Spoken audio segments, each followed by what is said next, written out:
Okay, welcome to the deep dive. Today we're getting into something you probably see all the time, maybe without even thinking about it, die-cut lids. That's right. The seal on your coffee cup. Yep. Or maybe a yogurt pot. Exactly. Or even packaging for medical items, those seals that are cut just right to keep everything fresh. Yep, precisely cut. And we're looking at the global market behind them today based on a new report. It's, well, surprisingly big. Okay, let's get into it then. The report estimates the global market for these lids at, We're well, let's see, USD 715.5 million in 2025. Yeah, 715.5 million. It's a pretty substantial figure for what seems like a simple product. It really is, and it's not stopping there, is it? It's expected to grow quite a bit. Oh, absolutely. The projections are showing some serious growth. They expect it to hit USD 111.01 million by 2033. Wow, over 1.2 billion. And that's growing at a compound annual growth rate, or CAGR, of 6.80% starting from 2025. Okay, 6.8% year over year. That's a healthy clip. Yep. So what's the main thing driving all this growth? Well, the report really points to one major factor we can all probably relate to, our increasing demand for portable food. Ah, the grab-and-go lifestyle. Makes sense. Think about single-serving snacks, drinks. Precisely. People are busier, eating on the move more often, and you need reliable packaging for that. Die-cut lids are kind of essential there. Keeps things sealed, fresh, easy to open. Usually easy to open. Yes, usually. But seriously, they're critical for that convenience factor. Now, the report also breaks down where this market sits geographically in 2025. It looks like Asia-Pacific, APAC, is actually the leader. That's right. APAC holds the biggest share, around 36% of the market. That translates to about USD 257.58 million. 36%. Why so dominant there, do you think? Well, you've got huge populations in many APAC countries, plus rapidly growing food and beverage industries. It's just a massive consumer base with increasing disposable income. Okay, that makes sense. And then North America comes in second. Yep, North America has just over 29% market share. That's around USD 207.5 million for 2025. Followed by Europe, pretty close behind. Exactly. Europe's got over 25%, valued at about USD 178.88 million. And then it drops off a bit. South America, Middle East. Right. South America and the Middle East are both hovering around the 4% mark. South America at about 27.19 million. Middle East slightly higher at 28.62 million. Africa comes in at around 2.2%, which is about USD 15.74 million. So yeah, definitely a varied picture globally. It really shows how different regions have different scales and maybe different needs driving this. Absolutely. It's a mix of economic factors, consumer habits, industry maturity, lots of things shaping those regional numbers. Okay, so we've got this big growing market. We know portability is key. But the report mentions other drivers too, right? It's not just about snacks on the run. No, not entirely. Another significant factor is the rise of online shopping. Ah, interesting. How does that connect? Well, think about it. More food, drinks, even pharmaceuticals are being shipped directly to consumers. You need robust packaging that prevents leaks, spills, tampering. Right, the integrity of the product during transit is crucial. And die-cut lids play a role there. Definitely. Secure sealing becomes even more important when things are being shipped individually rather than just sitting on a store shelf. Okay. And what about sustainability? That's a huge topic everywhere. Is it impacting die-cut lids? Oh, absolutely. The report flags the growing need for environmentally friendly packaging as another key driver. So companies are looking for greener options. Yes. There's a real push for innovation in materials, things that are maybe recyclable or use recycled content or are biodegradable. Minimizing the environmental footprint is becoming a major focus. So it's this balance between convenience, security, and now increasingly eco-friendliness. Exactly. Now, it's not all smooth sailing, of course. There are challenges. Like what? What does the report say are the main restraints? The big one mentioned is high production costs. Making these things isn't cheap. Well, achieving the precision needed, ensuring the right barrier properties, keeping oxygen out, moisture in, whatever's needed, and getting that perfect seal, it requires sophisticated technology. And that costs money. Right. So that cost factor can be a hurdle, especially in maybe more price-sensitive markets or for smaller producers. Okay, so cost is a challenge. Yeah. Are there any specific trends emerging that are shaping the future, besides sustainability? Yes, the report highlights rising developments in barrier technologies. Barrier technology, so making the seals even better at protecting the product. Exactly. Improving protection against oxygen, moisture, light. extending shelf life, maintaining quality. This is super important for food, obviously, but also for things like medical supplies. Right. And another trend mentioned was growth in the drink sector. Mm-hmm. Think about all those single-serving yogurt drinks, juices, coffee creamers, often in cups, sealed with a die-cut lid. Yeah, you see those everywhere. As that market for convenient, single-serving beverages grows, especially for on-the-go, the demand for the right kind of lids grows right alongside it. Okay, so a lot of interconnected factors. Let's go back to the regions for a closer look. Hmm. North America, big market share in 2025. How's the growth looking there? North America overall is projected to grow at a CAGR of 5.4% through 2033. Okay, steady growth.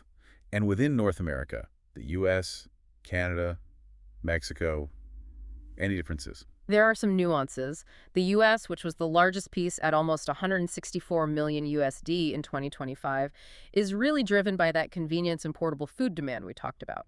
Its CGR is projected at 5.2%. Pretty much tracking the regional average. Right. Canada, though, valued around 25 million USD in 2025, has a slightly higher projected CGR of 6.2%. And the report links that particularly to consumer demand for eco-friendly packaging. Ah, so sustainability is a stronger driver there. So this seems like it. And Mexico, around 19 million USD in 2025, is also showing solid growth, projected at 5.9% CAGR. Interesting how those priorities can shift slightly, even within one continent. Now, Europe, the second largest market, slightly faster overall growth, projected at 5.7%. Who are the key players there? Well, Germany is a big one, about 35.4 million USD in 2025, growing at 5.9%. Similar to the US, it's driven by strong demand for portable, ready-to-eat foods. Okay. And the UK. The UK is also significant, around 30 million USD, but with a higher projected growth rate of 6.5%. The report suggests this is partly due to a strong focus on branding and product differentiation, where packaging plays a key role. Making products stand out on the shelf. Exactly. Then you have France, Russia, Spain, Italy, all substantial markets with growth rates mostly between, say, 4.5 and 5%. And even smaller countries contributing. Yeah, places like Sweden, Denmark, Switzerland, Luxembourg, they all add up and often have their own specific drivers, like maybe a particularly strong emphasis on recycling or high-end convenience foods. The rest of Europe category is also quite large. So a bit more fragmented in Europe, maybe, with lots of national markets contributing. Definitely seems that way. All right, let's shift to the big one. Asia Pacific. Leading in size and also posting the highest projected growth, 8.5% CAGR. That's fast. It really is. APAC is definitely the growth engine for this market right now. And China and India are huge parts of that story. Absolutely central. China is massive, over 108 million USD in 2025, with projected growth of 8.0%. That's fueled by just the sheer scale and growth of its food and beverage sector. And India.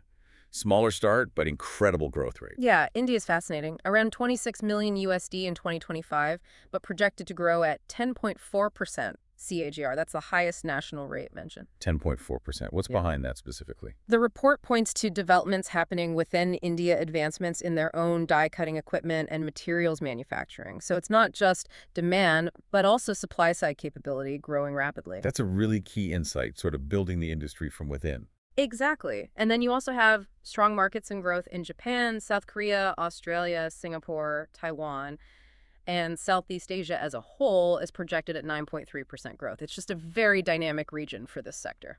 Okay, APAC is clearly the hotspot. What about South America? Smaller market, but you mentioned decent growth there too, around 7.5% CAGR. That's right. Brazil leads the way there, about 11.6 million USD in 2025 and projected growth of 8.1%. That's driven by expanding demand for beverages and packaged foods. Similar drivers to other regions. And then Argentina is interesting, smaller, about 4.6 million USD, but with an even higher projected growth rate of 8.4%. Why so high in Argentina? Similar to Canada, the report links it to the increasing importance being placed on eco-friendly packaging solutions. There's that sustainability theme again. It really seems to be a global undercurrent. It does. And then you have Colombia, Peru, Chile also showing solid growth in the 78% range. Okay. And finally, the Middle East and Africa. Smaller shares currently, but still growing. Yes. The Middle East is projected at 7.1% CAGR overall. Key markets are Saudi Arabia and the UAE. Any specific drivers mentioned there? Well, for Qatar, projected at 6.6% growth, it specifically mentions the increasing popularity of convenient and tamper-evident packaging. Security again. Makes sense. Turkey and Egypt are also contributors. Then in Africa, projected overall growth is 6.8%. South Africa is the largest market there, around 5.5 million USD in 2025, with growth projected at 7.7%, driven by packaging tech breakthroughs. And Nigeria. Nigeria is smaller, about 1.3 million USD, but growing at 7.0%. That's linked to the growth of e-commerce and urbanization, more people in cities buying things online. So even in these regions with smaller current markets, you see those familiar trends like e-commerce and technology driving growth. Exactly. Lots of potential there as those economies continue to develop. Okay, that regional breakdown is really helpful. Now, the report also segments the market in other ways, by product type, material, application, and user. Let's start with product type. This one surprised me a bit. It seems non-biodegradable nasal dressings are the biggest segment, but biodegradable ones are growing fastest. Yeah, it's an interesting dynamic, and it highlights we're not just talking about food packaging here. Non-biodegradable nasal dressings, think traditional materials for packing a nose after surgery or for a bad nosebleed, hold the largest share currently. Why is that? Mostly because they're, well, established. They're affordable, doctors know how to use them, they're widely available, and there's steady demand from nasal surgeries and treatments for epistaxis, which is the medical term for nosebleeds. Okay, but the biodegradable ones are catching up fast. Right. That's the fastest growing segment. It taps into that sustainability trend we keep mentioning, reducing medical waste. Plus, there's some evidence they might help with healing. So as awareness grows and maybe costs come down, they're gaining traction. So a clear shift happening there, even if the traditional type is still dominant for now. What about the materials these lids are made from? Well, currently, materials like PVA, polyvinyl alcohol, PVAC, and PEG make up the largest share. PVA, for example, is used in lots of things, not just lids. It's biocompatible, versatile. Okay, common plastics, essentially. Sort of, yeah. But the rapidly expanding segment uses materials like chitosan lactate and chitosan hydrochloride. Chetosan. Isn't that derived from shellfish? Exactly, from crab and shrimp shells, usually. And it's gaining popularity because it has some great properties. It's naturally antibacterial, it's biodegradable, it's biocompatible. Wow, so it fits that natural, eco-friendly trend perfectly. It does, and you see demand for it growing not just here, but in food preservation, cosmetics, pharmaceuticals. It's quite a versatile natural polymer. Fascinating. Okay, so materials are evolving. What about the specific applications or uses? Where are these lids being used the most? In terms of application, wound care is currently the largest market share. Makes sense. Sterility is key for bandages, dressings. Absolutely. Die-cut lids are crucial for sealing medical tapes, sterile pads, things like that, ensuring they're safe to use. And with an aging population and more chronic wounds, the demand is high. But again, there's a faster growing application. Yes, and it connects back to those nasal dressings we talked about. The fastest growing application segment is epistaxis management. Treating nosebleeds is the fastest growing use for die-cut lids. Apparently so, according to this report. The lids are used in specific nasal packing products designed for quick and effective treatment. Why is that growing so fast? Are people getting more nosebleeds? Well, the report links it to rising incidences, especially in the elderly and people with high blood pressure. Plus, there are ongoing developments in newer, maybe more effective or easier to use packing methods that utilize these components. That is genuinely surprising. A very specific niche driving rapid growth. It really highlights how diverse the applications can be. Definitely. Okay, last segmentation point. The end users. Who's buying all these lids? Hospitals and clinics must be huge. They are. Hospitals and clinics represent the largest end-user segment right now. They just have a constant, high-volume need for sterile, medical-grade packaging for everything from medications to surgical kits to wound care supplies. Driven by chronic diseases, surgeries, aging population, all those factors. Exactly. Plus strict regulations demanding secure, sterile packaging. But again, is there a faster-growing end-user segment? Yes, and it reflects another major trend in healthcare: home care settings. Oh, more healthcare moving into the home. Precisely. As more people, especially the elderly or those with chronic conditions, receive care at home, there's a growing need for medical supplies and drugs packaged securely and hygienically for home use. So things that might have only been used in a clinic before are now needed in consumer-friendly packaging for home. Right. And the convenience and often lower cost of home care are driving this shift, which in turn boosts demand for appropriately packaged supplies, including those using die-cut lids. That makes perfect sense. Okay, so we've looked at the drivers, the regions, the segments. What about the companies making these lids? Is it a concentrated market? The report describes it as highly competitive. You've got big global players names like Amcor, Bemis, which is actually part of Amcor now, Winpack, Sealed Air Corporation, Klondalkin Group. Okay, some major packaging companies. Yeah, these large companies often dominate through their extensive product portfolios, their global distribution networks, and ongoing innovation. Innovation seems key. Definitely. The report even mentions specific examples, like Techniplex signing a distribution deal in Brazil in 2021, or Oliver Healthcare Packaging launching a new product line in 2022. It shows companies are actively making moves to grow their share and capabilities. So it's competitive, but also dynamic, with companies actively investing and expanding. That seems to be the picture. Right. Well, this has been a really comprehensive look at the die-cut lids market. If you had to boil it down, what are the absolute key takeaways for someone listening? I'd say first, this is a surprisingly large and steadily growing global market. Second, that growth is really fueled by fundamental trends like convenience, hygiene, and increasingly sustainability. And third, while those trends are global, the market looks quite different depending on the region or the specific application. Growth isn't uniform everywhere. And was there anything in the report that particularly stood out to you as unexpected or especially interesting? For me, it was that recurring theme where the fastest growing segments, whether it was biodegradable dressings, the epistaxis application, or home care users, aren't necessarily the biggest segments right now. Right, that disconnect is interesting. Yeah, it really points towards where the future shifts might be happening. It suggests that innovation and changing needs, maybe in niche areas initially, can create significant momentum and potentially reshape the market down the line. That's a great observation. It shows that even in a market for something seemingly basic, there's a lot of underlying change and opportunity. So, for you listening, hopefully this deep dive gives you a much clearer picture of this important market and where it might be heading. It really shows how these everyday components fit into much larger economic and social trends. Okay, so to wrap up, let's leave our listeners with something to think about. Considering everything we've discussed, especially that dual push for convenience and environmental responsibility, what's a final question we should ponder? Well, I wonder, as materials science and design keep evolving, how might these die-cut lids change?